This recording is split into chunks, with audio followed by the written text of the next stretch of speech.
रंगों से यही मैंने सीखा है, रंगों से यही मैंने सीखा है, निखरने के लिए बिखरना पड़ता है। नमस्ते दोस्तों, मैं बाबा मिथुन भोकाल एक्सप्रेस में फिर से आपका स्वागत करता हूं। तो चलिए, कल का हमने एप्लीकेशन 10 और 12 का एक साथ देखा था। वह एप्लीकेशन किस पर था? तो ए बाबू पुअर बॉयज फंड पर था, अर्थात गरीब छात्रा कोष पर था। लेकिन आज का एप्लीकेशन जो है वह लीव एप्लीकेशन है, अर्थात आपको अपने प्रिंसिपल और हेडमास्टर से छुट्टी लेना है तो आप किस प्रकार से एप्लीकेशन देंगे। और मैं यह बता देता हूं कि बाबू विगत वर्षों में यह एप्लीकेशन पूछा गया है और पूछता ही है, और मुझे लग रहा है चूंकि ओमिक्रॉन का समय है तो एग्जाम चूंकि थोड़ा हल्का लिया जाएगा तो हो ना हो यह एप्लीकेशन उसमें फंस सकता है। तो आइए देखते हैं इस एप्लीकेशन को। बहुत शॉर्ट लिखने का कोशिश किए हैं। क्यों? क्योंकि जितना भी एप्लीकेशन आप शॉर्ट लिखिएगा और अपने भाव को व्यक्त कर दीजिएगा तो ये बाबू नंबर आपको मिल जाएगा। एप्लीकेशन यह जरूरी नहीं है कि लंबा चौड़ा लिखें। तो चलिए आते हैं एप्लीकेशन पर। कहता है write an application to your principal to grant leave for 3 days, अर्थात आप अपने प्रधानाध्यापक या लेडीज है तो प्रधानाध्यापिका को एक पत्र लिखे, आवेदन पत्र लिखे, जिसमें 3 दिन के छुट्टी की मांग की गई हो। जरूरी नहीं है 3 दिन हो सकता है 5 दिन हो, 10 दिन हो, तो टेंशन लेना नहीं है। जैसे बता रहा हूं वैसे ही आपको लिखना है, केवल डेट चेंज करना है। तो चलिए स्टार्ट करते हैं। यह वाला शेड्यूल तो आपने कल देख लिया होगा। मैंने बताया था कि ये बाबू ऊपर का शेड्यूल और नीचे का शेड्यूल सेम ही रहेगा सब एप्लीकेशन में।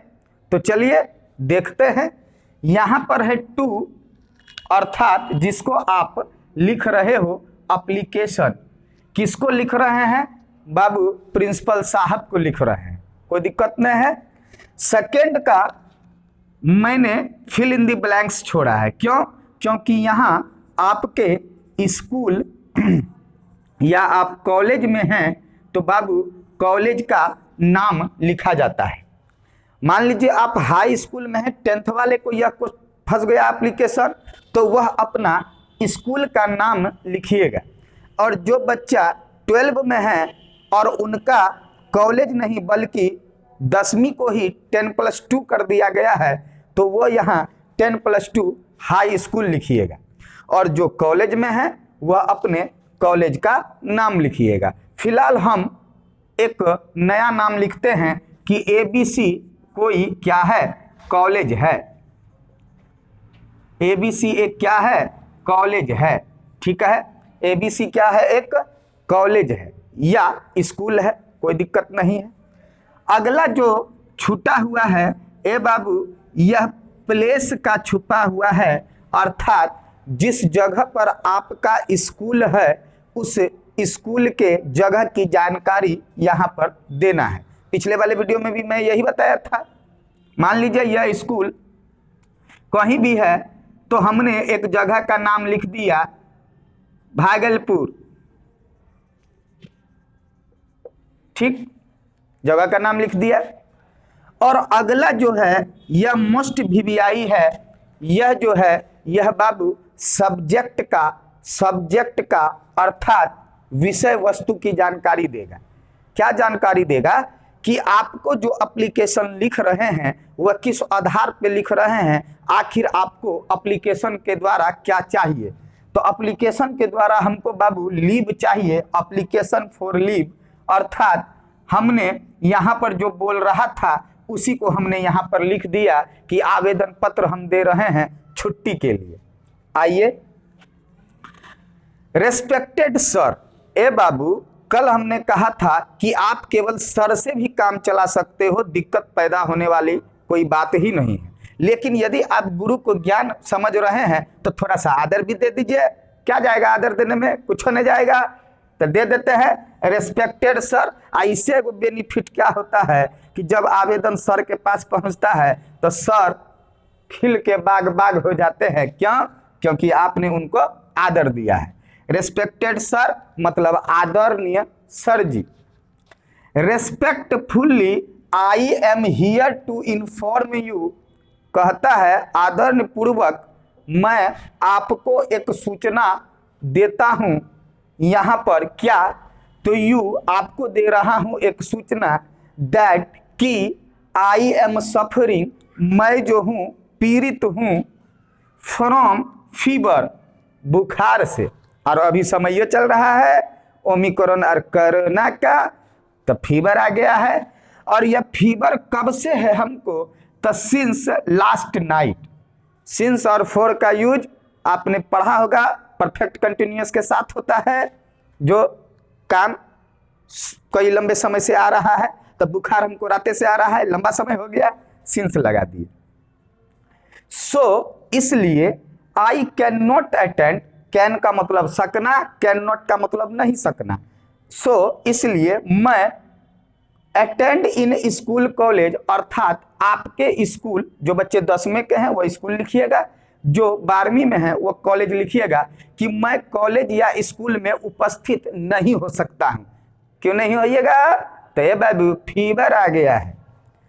अब छोड़ दीजिए, अब ज्यादा इसमें आपको नहीं बताना है कि डॉक्टर ने मुझे कहा है 5 दिन का आराम कीजिए, 6 दिन का आराम कीजिए। अरे बाबू फीवर आया है, तबीयत खराब है, तो आराम कीजिएगा ही, इसमें कोई डाउट नहीं है। और आपके प्रिंसिपल को यह पता चल गया कि आपका तबीयत खराब हो गया है, तो क्यों ज्यादा लंबा करना है एप्लीकेशन को? छोटा में ही मोटा अंक लेकर आना है। Kindly grant me 4 days leave from, देखिए काइंडली मतलब दया दिखाइए, दयालुपूर्ण आप दया का भाव दिखाइए, और मेरी 4 दिन की छुट्टी को मंजूर कीजिए। कब से कब तक? तो ए बाबू इसमें एक चीज लॉजिकल ध्यान देना है, क्योंकि जब आप एग्जाम दे रहे हैं और एप्लीकेशन लिख रहे हैं, तो एग्जाम के समय लिख रहे हैं और आप एग्जामिनेशन हॉल में बैठे हैं। इसका मतलब है कि एप्लीकेशन जो आप लिख रहे हैं उसी समय से छुट्टी की मांग कर रहे हैं। तो मान लीजिए आपका एप्लीकेशन लिखने का डेट है 2 फरवरी, अर्थात 2 फरवरी को ही इंग्लिश का एग्जाम है मान के चलते हैं, और इसी दिन आप एग्जामिनेशन हॉल में बैठे हैं, तो आपका पहला छुट्टी 2 फरवरी से ही होगा। कैसे? तो देखिए 3 दिन का लेना है, तो 2 फरवरी को आप लिख रहे हैं 1 दिन, 3 फरवरी 2 दिन, और 4 फरवरी 3 दिन। इसका मतलब है कि आपको छुट्टी चाहिए 2 से 4, अर्थात 2/02/2022। यह मैंने अनुमानतः लिखा। आपको क्या करना है? जिस दिन आप एग्जाम दे रहे हो उसी दिन का डेट स्टार्ट करना है, उसको भी काउंट करना है, और जितना दिन का छुट्टी आपके क्वेश्चन में दिया गया है उतना दिन लेना है। तो चूंकि हमको तो 3 दिन लेना है, तो 2 से 4, 4/02/2022। बाबू आपने बता दिया कि सर मैं बीमार हूं, हमको फीवर आ गया है, मेरा हालत खराब है, तो कृपया करके दया का भावना दिखाते हुए कितने दिन की छुट्टी की मांग कीजिए, मंजूरी दीजिए? 3 दिन की। कब से कब तक? 2 से 4 तक। आगे जो है यह लाइन आप हर एप्लीकेशन में चिपका सकते हैं, एकदम चिपकाइए, कोई दिक्कत नहीं है। प्रिंसिपल को जब भी लिखिएगा, या बैंक मैनेजर को लिखिएगा, या कहीं भी एप्लीकेशन लिखिएगा, तो यह लाइन सबसे सटीक लाइन है, छोटा है और बड़ा ही कामगार है। क्यों? तो सुनिए, I shall be very grateful to you. ए बाबू फ्यूचर टेंस में चला गया, और मक्खन आप प्रिंसिपल को फिर लगा रहे हैं। क्या लगा रहे हैं? कि यदि आपने दया का भाव देखते हुए छुट्टी दे दिया, दया दिखाकर छुट्टी दे दिया, तो मैं आपका सदा आभारी बना रहूंगा। हिंदी में आप जब आवेदन पत्र लिखते होंगे तो लास्ट में लिखते हैं, सर मैं आपका सदा आभारी बना रहूंगा।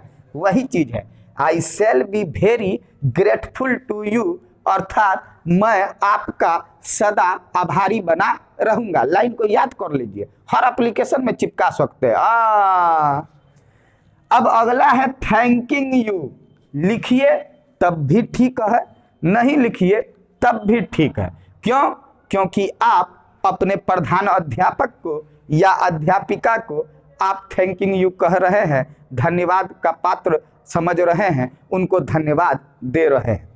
लास्ट में वही है घिसा पिटा पुराना पिछलका आवेदन का, कि आपको हम बोले थे ज्यादा याद मत कीजिए, ओबीडियंट पीपल याद कर लीजिए। आज्ञाकारी छात्र, जो छात्र है वह छात्र, अर्थात जो लड़का है वह छात्र कहलाता है और जो लड़की है वह छात्रा कहलाती है। अब पीपल का मतलब हो गया छात्र छात्रा दोनों, पीपल मतलब छात्र छात्रा दोनों। तो योर्स ओबीडियंट पीपल अर्थात आपका आज्ञाकारी छात्र और छात्रा, जो में होता न है आजकल कलयुग हो गया है, बाद में प्रिंसिपल और टीचर को गरियाता है, लेकिन एग्जाम में लिखना पड़ेगा। योर्स ओबीडियंट पीपल आपका आज्ञाकारी छात्र और छात्रा। यहाँ पर आप अपना नाम दे देना है, जो आपका नाम है, लड़का है तो लड़का वाला नाम दीजिए, लड़की है तो लड़की वाला नाम दीजिए। उसके बाद इधर आपका यह पोर्शन में डेट होगा, जिस डेट में आप लिख रहे हो आवेदन, अर्थात जिस डेट से आप छुट्टी ले रहे हो उस डेट को यहाँ चिपका देना है। और इस प्रकार एक छोटे से आवेदन में जितना भी था उसको भरने के बाद आप अच्छी अंक प्राप्त कर सकते हैं, इसमें कोई डाउट नहीं है। Any doubt? No doubt. Any doubt? No doubt. तो हमारा 2 एप्लीकेशन कल और आज में पूरा हो गया, और बार बार मैं फिर यही कह रहा हूं कि एप्लीकेशन के साथ अथवा में लेटर दिया रहेगा, तो या तो एप्लीकेशन को आप याद करो या तो लेटर को याद करो। दोनों को याद करोगे तो समय अब बाबू आपके पास नहीं है। और जैसा कि शिक्षा मंत्री विजय कुमार चौधरी ने कल शाम को कहा है कि जिन बच्चों का एडमिट कार्ड लोड हो गया है और जिनके एग्जाम का शेड्यूल पहले जारी कर दिया गया है, हो ना हो उसी निर्धारित समय पर आपका एग्जाम लेने की कोशिश की जाएगी। इसीलिए अपने तैयारियों को एक नया उड़ान भरिए और बाबू जितना हो सके अपने तैयारी पर कंसेस कीजिए। यदि जो चैनल पे नए हैं, पहली बार देख रहे हैं, यदि हमारी मेहनत पसंद आ रही है तो कृपया सब्सक्राइब करें, और जिनको भी वीडियो पसंद आया हो लाइक करें, शेयर करें, और बाबू बेल आइकन दबाना ना भूलें। तब तक के लिए शुभ रात्रि। जय हिंद, जय भारत।